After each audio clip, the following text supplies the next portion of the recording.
Abigail ജോയിയോട് എൻ്റെ കണ്ണ് വേദനയാകുന്നു, ഇതൊന്ന് തുറന്നു തരൂ എന്ന് പറയും. ജോയി അവളുടെ മുഖംമൂടി ഇട്ടതിന് ശേഷം അബിഗേലിൻ്റെ കണ്ണ് കെട്ടിയത് തുറന്നു കൊടുക്കുന്നുണ്ട്. അപ്പോൾ അബിഗേൽ പറയും, പിന്നിലോട്ട് കൈവച്ച് കെട്ടിയത് കൊണ്ട് കൈ വേദനയാവുന്നു. ഇത് കേൾക്കുമ്പോൾ ജോയി ബൂട്ട് അഴിച്ച് മുന്നിലോട്ടായി കെട്ടുന്നുണ്ട്. അബിഗേൽ കരഞ്ഞുകൊണ്ട് ജോയിയോട് ചോദിക്കും, എന്നെ എന്തിനാണ് ഇവിടെ കൊണ്ടുവന്ന് കെട്ടിയിട്ടിരിക്കുന്നത്? ജോയ് പറയും, നിന്റെ ഫാദറിൻ്റെ കയ്യിൽ നിന്നും കുറച്ച് കാശ് ഞങ്ങൾ വാങ്ങും, അത് കഴിഞ്ഞാൽ നിന്നെ വീട്ടിൽ കൊണ്ടുപോയി വിടും എന്ന് ജോയ് പറയുമ്പോൾ അബിഗേൽ ചോദിക്കും, എൻ്റെ ഫാദർ അറിഞ്ഞോ എന്നെ തട്ടിക്കൊണ്ടുവന്ന വിവരം? ഇല്ല, പറഞ്ഞിട്ടില്ല എന്ന് ജോയ് പറയും.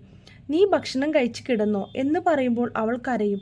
നീ കരയണ്ട, നിന്നെ ഞങ്ങൾ ആരും ഒന്നും ചെയ്യില്ല. കുറച്ച് കാശ് നിന്റെ അച്ഛൻ്റെ കയ്യിൽ നിന്നും കിട്ടാനുണ്ട്, അത് കിട്ടിയാൽ നിന്നെ ഞങ്ങൾ നിന്റെ വീട്ടിൽ കൊണ്ടുപോയി വിടും എന്ന് പറഞ്ഞ് അവളുമായി ഫ്രണ്ടാവുന്നു. അങ്ങനെ ജോയ് അവളോട് പറയും, എനിക്കും നിന്നെ പോലൊരു മോനുണ്ട്, അതുകൊണ്ട് തന്നെ നിന്നെ ഉപദ്രവിക്കാൻ ഞാൻ സമ്മതിക്കില്ല.